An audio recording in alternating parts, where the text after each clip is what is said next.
ሰላም ጤና ይስጥልን። በመላው ዓለም የምትገኙ የተወደዳችሁ የሮሃ ቲቪ ተከታታዮች የህዳር 26 2018 ዓ.ም የረፋድ ዜናዎች ይዘንላችሁ ቀርበናል። ማስረሻ ሰጤ እኔ ከብልጽግና ጋር በመደራደሬ የአማራ ክልል ጦርነት ቆሟል ሲል፣ በራያ ቀጠና ደግሞ ፋኖ የሪፐብሊካን ጋርዶችን ደምስሰዋል በስፋት ዳሰነዋል። ለአገዛዙ እጅ ሰጥተው ስምምነት የፈጸሙት ታጣቂዎች እስር ቤት እየገቡ ነው ተብሏል። የታጠቁ የትግራይ ኃይሎች ትናንት ምሽት ድረስ ጭምር የታደሰ ወረደን ቢሮ ከበው እንዳመሹና ተኩስ እንደነበር ተገልጿል።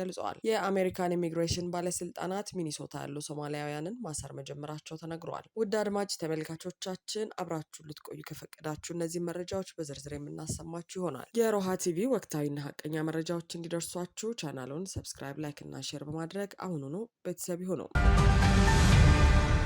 ማስረሻ ሰጤ እኔ ከብልጽግና ጋር በመደራደር የአማራ ክልል ጦርነት ቆሟል ሲል፣ በራያ ቀጠና ደግሞ ፋኖ የሪፐብሊካን ጋርዶቹን ደምስሰዋል። በትናንትናው ዕለት ማስረሻ ሰጤና አረጋ ከበደ የተባሉ ሁለት ግለሰቦች ስምምነት ፈጸምን በሚል መግለጫ መስጠታቸው ይታወቃል። በዚህ መግለጫም ማስረሻ ሰጤ አፋሕድን ወክሎ፣ አረጋ ከበደ ደግሞ የክልሉን መንግስት ወክሎ መስማማታቸውን የተገለጸው። አፋሕድ ይህን ተከትሎ በሰጠው ምላሽ ከኦህዴድ ወይም ብልጽግናም ሆነ ከአማራ ክልል መንግስት አብየው የሙት መንፈስ ጋር በቀጥታም ሆነ በተዘዋዋሪ ተገናኝተን ድርድር አድርገን አናውቅም ብለዋል። አፋሕድ በመግለጫው በምናባዊ ዓለም ተደረገ በተባለው ድርድር ተገኝተዋል የተባሉት የአፍሪካ ህብረትና ኢጋድ በቀጣይ ቀናት ይፋዊ መግለጫ እንዲሰጡ በዚህ አጋጣሚ ጥሪ እናቀርባለን ብለዋል። በአፋሕድ በኩል ስምምነት ፈረመ የተባለው ማስረሻ ሰጤ ከአገዛዙ ጋር ተልዕኮ ተቀብሎ ሲንቀሳቀስ ተደርሶበት ከአመራርነትና አባልነት የታገደና የተባረረ መሆኑን በዚህ ሳምንት ባወጣው መግለጫ ማሳወቁንም አስታውሰዋል። ከአገዛዙ ጋር ሲቀላቀልም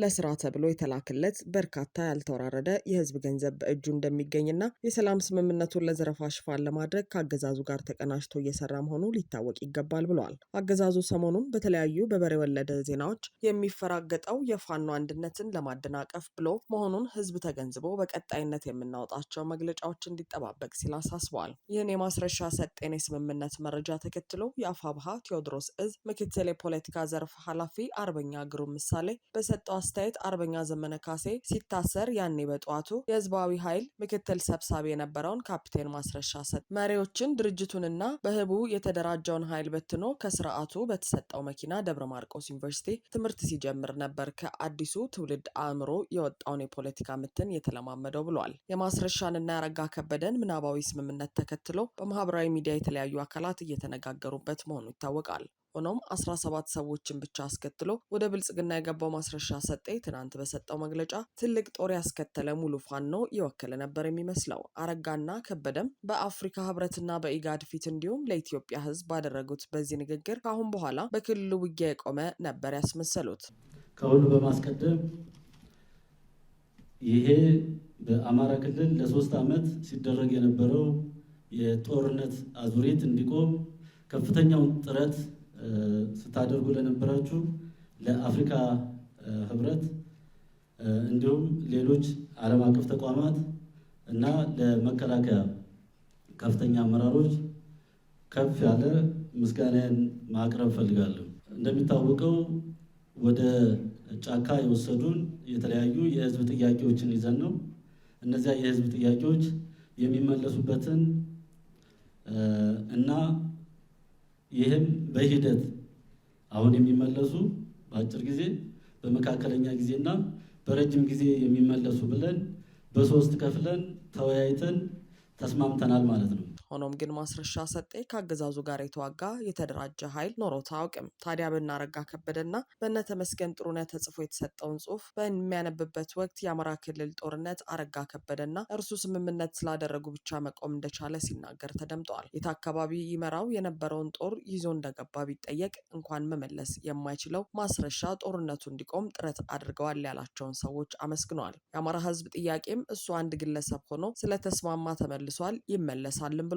በፋኖ የትግል ታሪክ ውስጥ ገዢ መሬት ይዞ የራሱን ታጣቂ አደራጅቶ በሚያውቀው አካባቢ ታግሎ የማያውቀው ማስረሻ ሰጤ ብቻ ነው። ለዚህም ስደተኛው ፋኖ የሚል ስም የሚገባው ነበር። ይህ በእንዲህ እንዳለ የሚኒሊክ እዝ ሀውጃኖ ክፍለ ጦር የፋሽስቱ ብልጽግና አገዛዝ ሪፐብሊካን ጋርድ ላይ ታላቅ ድል ተቀናጅተዋል። ምስራቅ አማራ ኮር 1 ሀውጃኖ ክፍለ ጦር ዛሬ ህዳር 25 2018 ዓ.ም ማለዳ ጀምሮ እስከ ምሽት 12 ሰዓት፣ ምስራቅ አማራ ኮር 1 ሀውጃኖ ክፍለ ጦር ህዳር 25 2018 ዓ.ም ማለዳ ጀምሮ እስከ ምሽት 12 ሰዓት ከሪፐብሊካን ጋርድ ጋር በመፋለም ከ50 በላይ ኃይል ሙትና ቆስለኛ በማድረግ ታላቅ ድል ተጎናጽፈዋል። በተጋድሎው የአገዛዙ ኃይል ከራያ አላማጣ ጥሙጋ ከተማ ተነስቶ በዙ 23 እና ሞርተሮች ታግዞ ወደ ሀውጃኖ ክፍለ ጦር ቀጠና ማጥቃት ያደረገ ሲሆን ክፍለ ጦሯ 2 ሻለቃዎችን ተጠቅማ መልሶ ማጥቃት በማድረግ ከ50 በላይ ሪፐብሊካን ጋርድ ሙትና ቁስለኛ በማድረግና ቀጠናቸውን በማስከበር ጭምር ታላቅ ድል ተጎናጽፈዋል። በርካታ ኃይሉ የተመታበት የአብይ አህመድ የመጨረሻ ምሽግ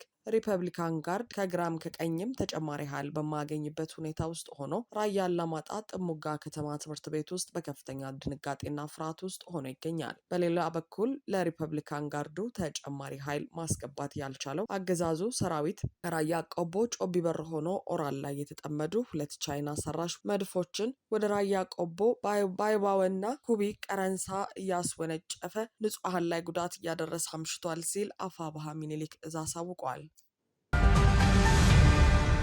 ከ1 ዓመት በፊት ለአገዛዙ እጅ ሰጡ የተባሉት የነ ጃልሰኝ ታጣቂዎች ከያሉበት እየተለቀሙ መታሰራቸው ተነገረ። ጃልመሮ ከሚመራው የኦነግ ጦር በዲሲፕሊን ምክንያት ነው በሚል ተባረው ለ6 ወራት ያክል በብልጽግና ድጋፍና አጃቢነት በጫካ ሲዘርፉና ሲያዘርፉ የቆየው ጃልሰኝ ነጋሳና በስር የነበሩት በርካታ ታጣቂዎች ከነሽመልስ አብዲሳ ማለትም ከኦሮሚያ ክልል መንግስት ጋር ስምምነት ፈጽመናል በሚል መልሰው የኦነግን ጦር መውጋት የጀመሩት ልክ የዛሬ ዓመት ገደማ ነበር። ጃልሰኝ በወቅቱ ለመገናኛ ብዙሃን በሰጠው መግለጫ የሰላም አማራጭ የህዝቡን የሰላም እጦት ችግር የሚቀርፍና ሁሉንም ተጠቃሚ የሚያደርግ ነው ብሎ ነበር። ወደ ሰላም ስምምነቱ የመጣ ነው የህዝባችንን ሰላም እጦት ችግር በመረዳትና ጥሪውን ተቀብለን ነው ሲልም በሽመልስ አብዲሳ የተጻፈለትን መግለጫ ማንበብ ይታወሳል። በወቅቱ ተደረገ በተባለው የሰላም ስምምነት መሰረት በተለያዩ አካባቢዎች የሚንቀሳቀሱ ታጣቂዎች ወደ ተዘጋጁላቸው ማዕከላት እየገቡ መሆኑ የተነገረ ሲሆን በነፍስ ወከፍ ለእያንዳንዳቸው 250 ሺህ ብር መቋቋሚያ ገንዘብ ተሰጥቶ እንደነበር ይታወቃል። አሁን የመንግስት የመረጃ ምንጮች ጠቁሙኝ ብሎ መሰረት ሚዲያ እንደዘገበው ከሆነ ደግሞ ባለፉት 2 እና 3 ሳምንታት ውስጥ እነዚህ ብር ተሰጥቷቸው የነበሩ ታጣቂዎች እየታደኑ በመታሰር ላይ ይገኛሉ።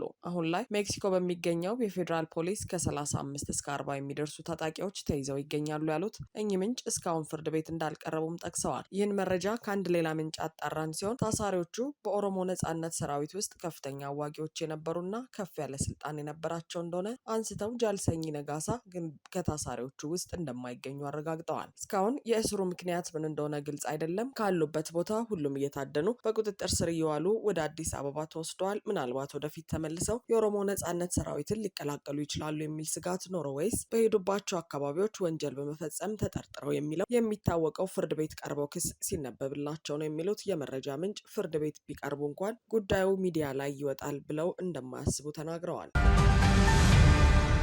የታጠቁ የትግራይ ኃይሎች ትናንት ምሽት ድረስ ጭምር የታደሰ ወረደን ቢሮ ከበውን እንዳመሹና ተኩስ እንደነበር ተገለጸ። የታጠቁ የትግራይ ኃይል አባላት ደሞዝ ዘገየብን በሚል ቅሬታ መቀለ የሚገኘው የትግራይ ጊዜያዊ አስተዳደር ጽህፈት ቤት ህንፃ ላይ ከበባ መፈጸማቸውንና ድምፅ ወያነ ቴሌቪዥን ጣቢያን ተቆጣጥረው እንደነበር ይታወቃል። ታጣቂዎቹ በዋናነት ትኩረታቸውን ያደረጉት የክልሉ ጊዜያዊ አስተዳደር ሌተናል ጀነራል ታደሰ ወረደ ጽህፈት ቤት በሚገኝበት የትግራይ ክልል መስተዳደር ህንፃ ላይ መሆኑም ተጠቁሟል። መቀለ ውስጥ እንቅስቃሴ ያደረገው የትግራይ ኃይል አርሚ 31 የተባለው ክፍል ከ70 በላይ የሚሆኑ አባላት ናቸው። እነዚህ ታጣቂዎች ረቡዕ ህዳር 24 2018 ዓ.ም ምሽት አራጉር ወይም እንደርታ ከተባለ ቦታ ተነስተው ነው ትናንት ሐሙስ በአስተዳደሩ ህንፃ ላይ ከበባ የፈጸሙት። የሰራዊት አባላቱ የነፍስ ወከፍ መሳሪያ የሆነውን ክላሽንኮቭ ጨምሮ ድሽቃ የተባለውን የቡድን መሳሪያ የታጠቁ መሆናቸውን የዓይን እማኞች ተናግረዋል። ይህ በእንዲህ እንዳለ የአርሚ 31 የቅርብ አዛዦች ክስተቱን ለማርገብ ሊያናግሯቸው ቢሞክሩም ከፍተኛ ባለስልጣናት መጥተው ያናግሩን በሚል ሳይቀበሏቸው መቅረታቸው ተገልጿል። ሁለቀን ላይ የክልሉ ምክትል ጊዜያዊ አስተዳደር የሆኑት አቶ አማኑኤል አሰፋና የሰላምና ጸጥታ ቢሮ ኃላፊው ሌተናል ጀነራል ፍስሐ ኪዳኑ ከታጣቂዎቹ ጋር ውይይት ማድረጋቸው የተነገረ ቢሆንም ንግግሩ በምን ውጤት እንደተጠናቀቀ የተገለጸ ነገር የለም። የቢቢሲ መቀለ ዘጋቢ እንዳመለከተው ከሰዓት በኋላ ዘግይተው ወደ ከተማዋ የደረሱ ሌሎች የትግራይ ኃይሎች አባላት የድምፅ ወያነ ቴሌቪዥን ጣቢያ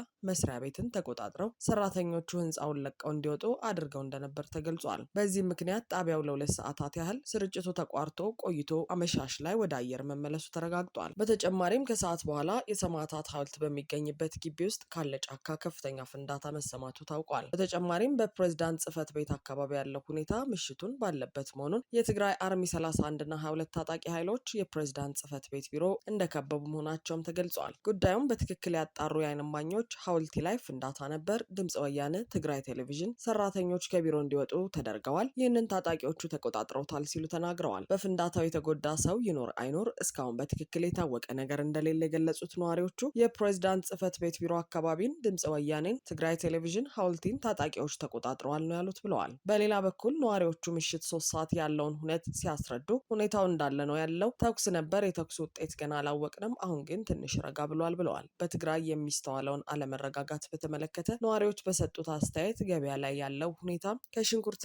ቲማቲም በስተቀር የሌሎቹ ሸቀጦች ዋጋ ኑሯል፣ ስራም ተቀዛቅዟል ያሉት ነዋሪዎቹ ከዚህ ቀደምም ብዙ አስተያየት ሰጥተናል፣ ሰሚ ግን የለም፣ ህዝቡ ሰለቸን ካለቆየ ይበቃቸዋል ብለዋል። ገላጋይ ነው ያጣ ነው ብለዋል። ሆኖም ከትናንት ምሽት 4 ሰዓት ጀምሮ በመንግስት የስራ ኃላፊነት ላይ የሚገኙ ከፍተኛ የህወሓት ካድሬዎች የተነሳው ተቃውሞ በውይይት ሊፈታ እንደቻለ ውይይት የተደረሰባቸው ነጥቦች ምን እንደሆኑ ሳይገልጹ በማህበራዊ ትስስር ገጾቻቸው በስፋት በመጻፍ ላይ ይገኛሉ። ሆኖም በውይይቱ ወቅት የክልሉ አስተዳዳሪ ጀኔራል ታደሰ ወረደ እንዳልተሳተፉና የት እንዳሉ እንደማይታወቅ ተነግሯል።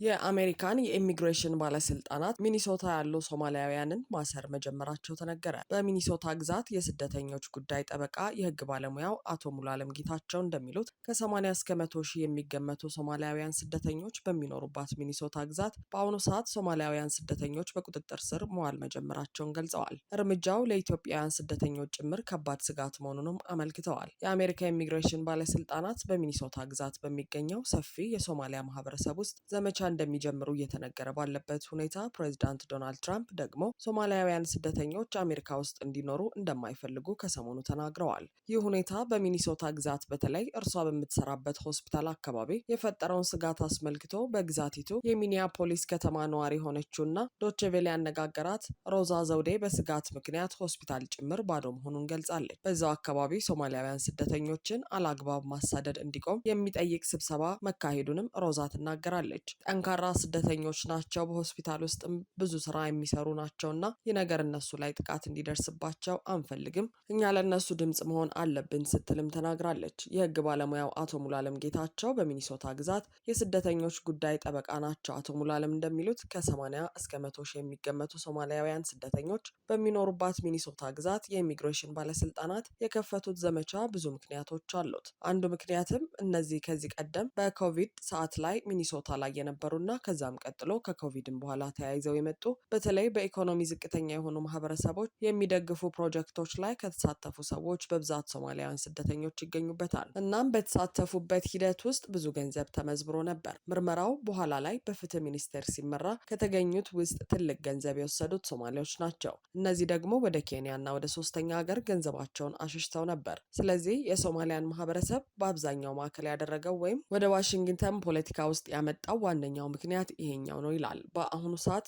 ጉዳዩን ለማጣራት ሶማሊያውያን ስደተኞችን በቁጥጥር ስር መዋል መጀመራቸውን የገለጹት የህግ ባለሙያው እርምጃው ለኢትዮጵያውያን ስደተኞች ጭምር ከባድ ስጋት መሆኑን አመልክተዋል። እንግዲህ ሶማሊያዊ ስደተኛ በመሆን የምታሰር ከሆነ ለኢትዮጵያኖችም ከባድ ስጋት ሆኗል። ምክንያቱም በአብዛኛው ነጮች እውነት ለመናገር እዛ አካባቢ አይለዩም፣ ማን ነው ኢትዮጵያዊ ማን ነው ሶማሊያዊ የሚባለውን ማለት ነው። ምናልባት ሴቶችንና ወንዶችን አንዳንዴ የምትለይበት መንገድ ያለባበስ ስርዓታቸው ብቻ ነው ብለዋል። የህግ ባለሙያው ቀጣዮቹ 3 ዓመታት ምናልባትም በአሜሪካ ታሪክ በአስከፊነቱ የሚጠቀስ የስደተኞች አያያዝ የሚታይበት ሊሆን እንደሚችል ይሰጋሉ። ከዚህ አኳያም በተለይም ለኢትዮጵያውያን ስደተኞች ምክር አላቸው። አንደኛ፣ ከሚገባው በላይ ድንጉጥ አለመሆን ጥሩ ነው ማለት እነዚህ ጊዜያት ያልፋሉ ያለ ጥርጥር ማለት ነው። ሁለተኛ፣ መብታችንን ማወቅ ያስፈልጋል። ምንድነው አንድ ነገር ቢከሰትብን ብንያዝ እስከ ምን ጊዜ ነው የሚሄደው? ስንት ቀን ልታሰር እችላለሁ? ብታሰር ጠበቃ አለኝ ወይ?